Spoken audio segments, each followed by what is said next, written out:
দেখেন গরুর পূজা কিভাবে শুরু হয় পৃথিবীতে প্রথম।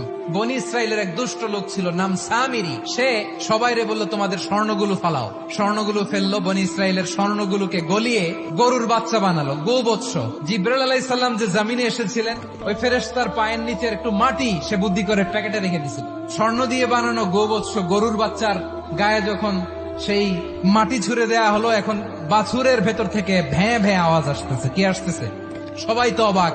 সামিরি বলে, আরে তোমরা যে 70 জন দিয়ে মুসা আলাইহিস সালাম রে পাঠাইছো ওইদিকে, এত ঘুরতেছে, আল্লাহরে খুঁজে পায় না, আল্লাহ তো এটার ভিতরে ঢুকছে।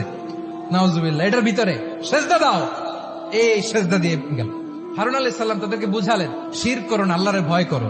শুধু এতটুকুই তিনি বুঝালেন, দাওয়াতি কাজ পালন করলেন, কিন্তু প্রতিরোধ করেন নাই। এই ঘটনা থেকে শিক্ষা কি? শিক্ষা হচ্ছে, আপনি শিরকের আড্ডাখানা দেখলেও বৃহৎ স্বার্থে তাওহীদের দাওয়াত দিবেন, প্রয়োজনে আপনি ঐক্য নষ্ট করবেন না। সুবহানাল্লাহ পড়বেন না?